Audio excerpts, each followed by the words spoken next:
ги слушнаме нивните јавни изјави, дека ќе ги бойкотираат председателските избори ако кандидатот не бил консензуален, дека ќе излезат од владата и дека ќе бараат предвремени парламентарни избори.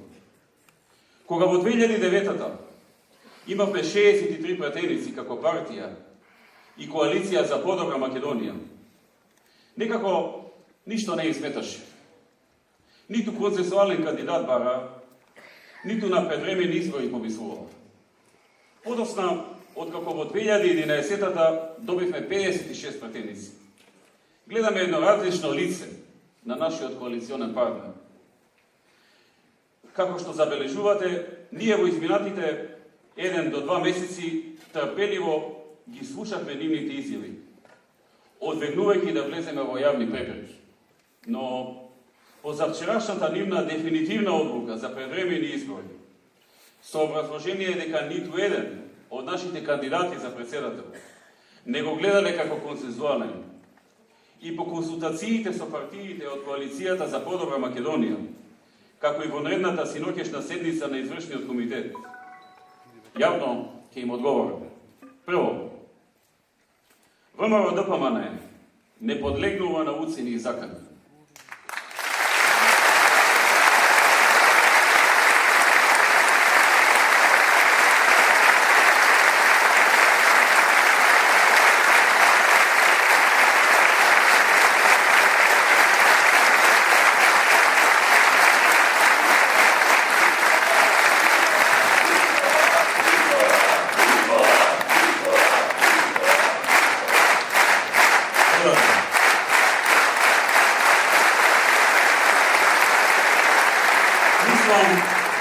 Мислам дека тоа досега на сите им е јасно, а и на други.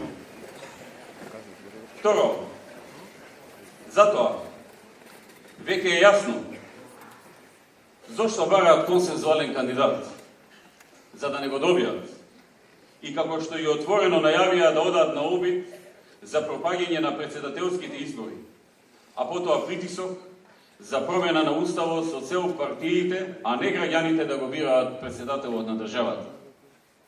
Но тоа не е крајната цел. Крајната цел е предпоставката дека ако ВМРО нема 62 пратеника по парламентарните избори, да условат собарање еден од тројцата, премиер, председател на собрание или председател на држава, да биде предложен од редовите на ДУИ. Јасна е стратегијата. Затоа, овој начин на расудување, во кој преку деструктивни потези се сака да се постигне определена цел, треба да биде пресретнат, и тоа веднаш и сега, од огромното мнозинство кое не се согласува со оваа идеја.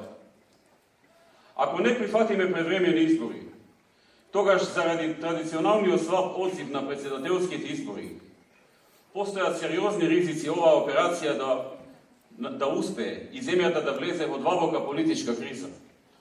И од тој аспект, предвремените избори би пресретнале реализирање на оваа не многу конструктивна идеја.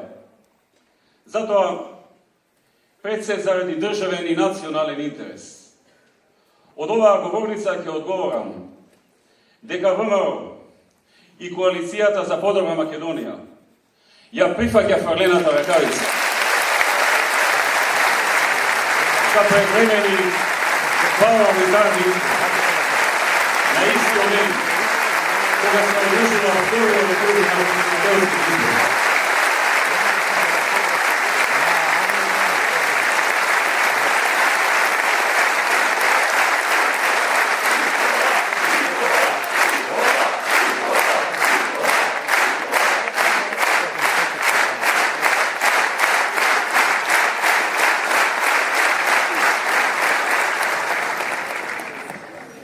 Покрај овој маневар на нашиот коалиционен партнер, се чини има и уште една заднина, за која одредени представници на меѓународната заедница отворено говорат. А тоа е дека предвремените избори ќе отворат 3-годишен период без избори во Македонија. Па тоа го гледале како шанса владата на ВМРО да ги прифати радикалните позиции на националистичката влада во Грција, позиции кои имаат цел да го рушат македонскиот идентитет. Во тој контекст сакам да се произнесам и по ова прашање. ВМРО-ДПМН најмногу од сите сака решение на проблемот отворен од нашиот јужен сосед. И како и во минатото ќе продолжи да вложува максимални напори во неговото разрешување. Тоа го сакаме и заради нашиот влез во НАТО и во Европската Унија, но и затоа што не сакаме да сме во лоши односи ниту со Грција, ниту со било кој друг сосед. Сакаме нормални и пријателски односи со висока доза на доверба. Сепак, за нас ова прашање не е поврзано со изборите.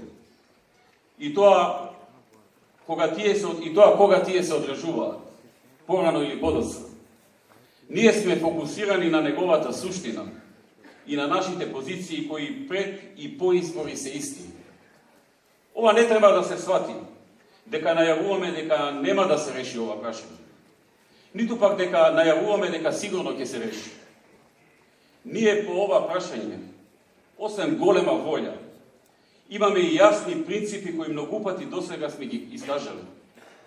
Конечно, народот е тој кој во крајна линија би донел одлука каква и да е, а не партии, политичари или поединци. Ако Грција остане на овие радикални позиции, можеме секоја година да правиме предвремени избори, но тоа нема да помогне. Ниту пак ќе влее некаква нова надежда за решение. Но ако оттаму дојде реална волја за решавање, за решение, преточена во коректна понуда за одржливо и достоинствено компромисно решение, тогаш решение ќе има. Во меѓувреме, ќе има доста извештаи на меѓународни, невладини или владини организации кои ќе сакаат да покажуваат некакви надувни трендови во демократијата, слободата на медиумите, борба против корупцијата и слично. Веќе се навикнавме и на тоа. Секогаш кога нема друг начин како да се наметне притисок за некоја работа, тогаш вршат извештаи, а всушност крајната цел е една, што би рекол Заев, да свиткаме кичма за името, и ова не го кажувам без цел. Само праќам порака дека нам ни е совршено јасно и дека гледаме во која насока оди работата. А Соросовите и други пари и подкупи и извештајчињата ќе доживеат целосно фијаско, затоа што народот не се лаже и знае што се случува.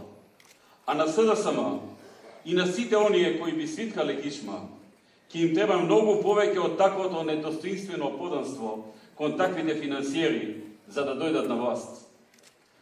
Во Европската Унија и во НАТО треба да влеземе со компромисно решение кое нема да значи свитка на кичма. Тоа треба да го знаат и Заев. И овој што така дискретно и незабележливо го одбраа за кандидат, не баребираат да купат изненадување за роден ден. Дами и господа, денешниот избор на кандидат за председател нека биде почеток на една нова, двојна победа на 27 април.